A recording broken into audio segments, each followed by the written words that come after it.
I'm John Bachelor. Gordon Chang of Forbes.com is here with me, and we're watching the President of the United States insist upon a battle plan with the Islamic State soon enough from the national security apparatus. The Islamic State suddenly is in everybody's gun sights. We're joined by Cleo Pascal, Associate Fellow at Chatham House and author of Global Warming, How Environment, Economic, and Political Crises Will Redraw the World Map. Let's stay with the subcontinent. Cleo, very good evening to you. What can you tell us about the Islamic State and recruiting in the subcontinent, especially the Muslim population of India? Well, for the last 10 years under the previous administration in India, there was a very soft approach to extremism within India for two main reasons. One was vote bank politics. The Congress Party was depending heavily on the Muslim vote, and in their wisdom, so to speak, they decided that that would mean going very lightly when it came to extremists, even though that put the larger Muslim population at risk. And the other reason is because corrupt politicians within India during that administration were washing their dirty money through Hawala networks, which brought them into relatively direct contact with global terrorist networks.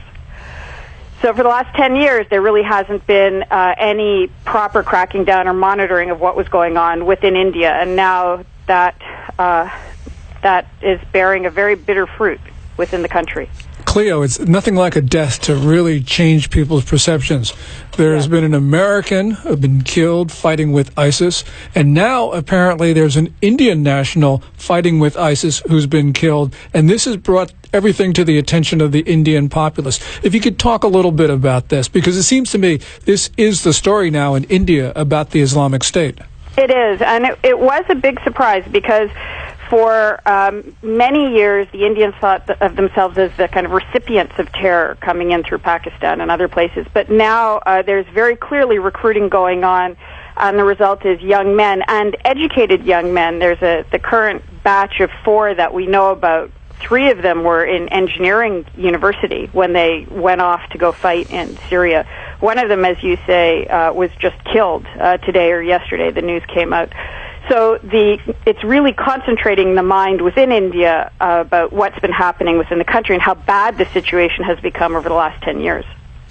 The puzzle about the subcontinent in general is that the partition wars led to 1 million casualties, and the creation of Pakistan, which is a natural problem for the United States, Afghanistan, all these years. But the Islamic State, is there something new here, or is this just the traditional rally to go to jihad that we've been seeing for decades in the subcontinent?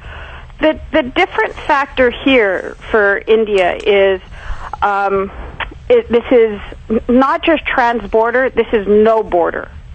So Pakistan might be a Muslim state, but it's still a state. Whereas the Islamic State is basically saying everything should be Islamic. All these existing borders should be obliterated. So what Prime Minister Modi of India has said, for example, is, I don't care what religion you are, as long as you are a patriotic Indian. And increasingly we're seeing within the community those who don't feel they're Indian first. They feel like they're Sunni first, for example, or Wahhabi first, or however they want to define it. In which case that threatens the very legitimacy of the state itself. So it's an entirely new and extremely dangerous metastasizing of the issue. And certainly for India, where you have, the world's second largest Muslim population, although it's 157 million Muslims in India, about 17% are Shia, and most of the rest are Sunni. So you have a predominantly Hindu state. I know it's still very early days, but do the Hindus in India feel threatened that this ISIS might actually come to India and inflame relations between the Muslims and the Hindus? Yeah, and it's the tip of a very large iceberg, because a lot of the recruiting is happening of Indians that are working in Saudi and Qatar, for example, primarily. So they're people who might be doctors or engineers or drivers or whomever who are working in those countries. They get radicalized in those countries, they get funding, and then they go back to India to do the recruiting within India.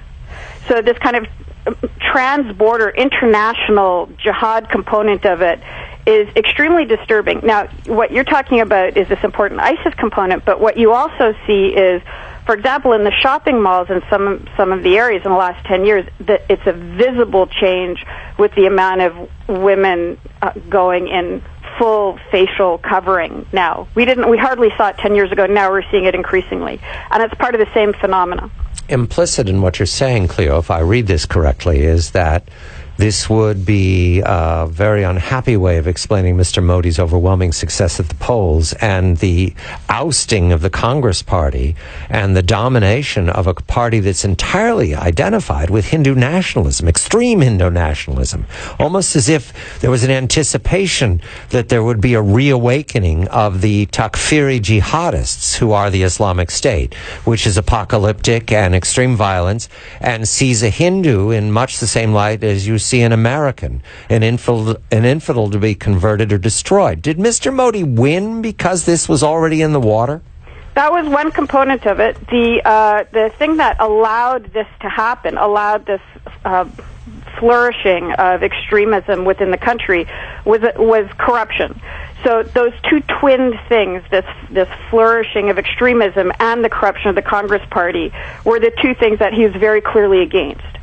And you'll see, by the way, a lot of funding coming out of Pakistan and Saudi Arabia to try to discredit Modi, especially within the next year in the U.S., in the media, in the think tanks, to try to paint him as an extremist, as a Hindu extremist, as a kind of an equivalent to a Muslim extremist, in order to try to discredit him and isolate him. He is not. He is an anti-corruption campaigner who is fundamentally a nationalist who happens to be Hindu. So, Cleo, essentially what you're saying is that for Modi to win this ideological religious struggle, he's going to have to not only engage in a battle of ideas, he's also going to have to clean up corruption, which has been inherent in the Indian government. Is that what you're saying? Yes. Yeah. And it goes beyond that. I'm not sure if you're aware, but India has separate civil codes for the different religions. We have 30 seconds, Cleo. Go ahead. Okay, so for example, if you're a Muslim in India, you can have 4 wives. If you're Hindu, you can only have 1. So those sorts of disparities within the system have to start to change. Cleo, yes, that would strike me as a profound distinction that needed to change. Gordon Chang of Forbes.com, and we thank Cleo Pascal, an associate fellow at Chatham House, author of Global Warring, How Environmental, Economic, and Political Crises Will Redraw the World Map. I'm John Bachelor.